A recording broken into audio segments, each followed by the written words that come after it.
Аламүдүн районунда балык улоого чыгып, ошол бойдон үйүнө кайтып келбеген жарандын сөөгү табылды. Маалыматка караганда 21 август күнү 112 кызматына 1971 жылы туулган эркек киши аларча суу сактагычына балык улоого чыгып дайынсыз болуп жаткандыгы тууралуу маалымат түшкөн.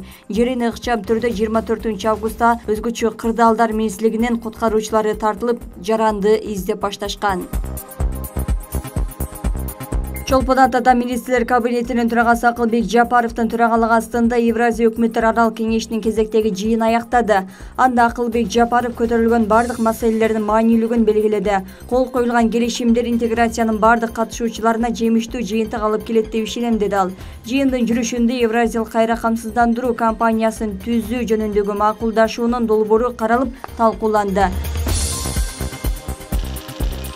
Президент Садыр Жапаров бүгүн 26 августта Кыргызстанда төрөлүп өскөн профессионал боксчу Орусиянын эл аралык класстагы спорт чебери Дмитрий Биболду кабыл алды. Мамлекет башчысы Дмитрий Бибол менен учурашып, анын дүйнө чемпион наамын ийгиликтүү коргошу менен коттуктады. Ошону менен бирге президент машыктыруучулар курамынын негизинде чыныгы дүйнө чемпиондорун тарбиялай алган Геннадий Машяновдун чоң ролун дагы белгиледи. Президент Садыр Жапаров Кыргызстан дене тарбия жана спорту, анын ичинде Дмитрий Бибол сыяктуу чемпиондорду тарбиялоо үчүн боксту дагы өнүктүрүүгө чоң көңүл буруусун уланта берерин кошумчалады. Өз кезегинде Дмитрий Бибол мамлекет башчысына жолугушуу жана жылуу кабыл алуусу үчүн ыраазычылыгын билдирди. Ал Ысык көлдүн түштүк жээгинде кыргыз мушкерлери менен биргеликте машыгуулардан алган таасирлерине токтолуп, бул жер машыгуу үчүн эң сонун экендигин белгилеп өттү. Мы со своей стороны, со стороны Кыргызстана, со стороны государства, всегда готовы помочь тебе. Мы все болеем за тебя. Вот последний раз, когда ты выиграл соперника, весь Кыргызстан обрадовался. Соперник был самый именитый, который на сегодня есть в боксерском мировом сообществе. Вот, получается, уроженец Токмака одолел его. И это многим, да, понравилось, я знаю, с Кыргызстана. Я сам когда был маленький, в Токмаке еще начал заниматься боксом. Занимался там, получается, где-то 6 лет у Вячеслава Сергеевича Шарапова. И тоже всегда казалось для меня, что Америка или какие-то другие звезды из этих стран, это что-то между нами пропасть непреодолимая.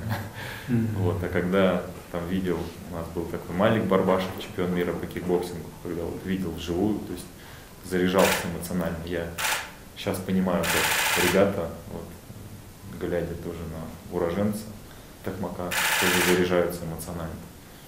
Я в свою очередь всегда рад помочь как-то ребятам, боксерам, кыргызам, если пригласить в лагерь к себе тренировочный, вот как сейчас это было.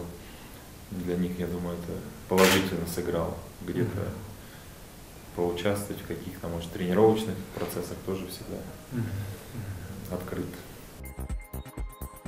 Дача суу каргашасын электеген коомдук комиссия кезектеги жыйынына мурдагы өкмөт башчы Мухаммедкалый Абылгазиевди чакырат. Бул тууралуу комиссиянын төрагасы Алманбек Шыкмаматов билдирди. Комиссиянын кийинки отуруму сентябрдын башында белгиленген. Буга чейин жабыркагандарга деп чогултулган каражат бюджетке иштетилип кеткен деген маалыматтар болгон. Мурдагы премьер ушул тууралуу маалымат бериши керек, деди ал. Комиссия 25 августта жыйын өткөрүп, мамлекеттик органдардан, ишканалардан, жергиликтүү бийлик күч органдарынан алынып жиналган материалдарды анализдеп, видео, фото материалдар менен таанышканын комиссиянын төрагасынын орун басары Мавлян Аскарбеков билдирди. 2017 жылдагы Манас аэропортунун жанындагы дача суу конушуна кулаган учак кырсыгынан жагдайларын иликтөө боюнча коомдук комиссия маягында түзүлгөн.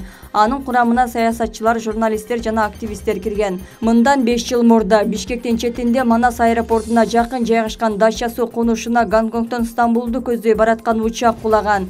Анда Боинг үлгүсүндөгү жүк ташыган учактын ичинде 85 тоннадан ашык жүк болгон. Каргашада 35 жергиликтүү тургун, алардын 17си бала жана 4 учкуч каза болгон. Кырсыктын алгачкы күнүнөн тарта учактагы жүктүн ээси адамдарды куткаруудагы аракеттерге байланыштуу бир топ суроолор жаралган.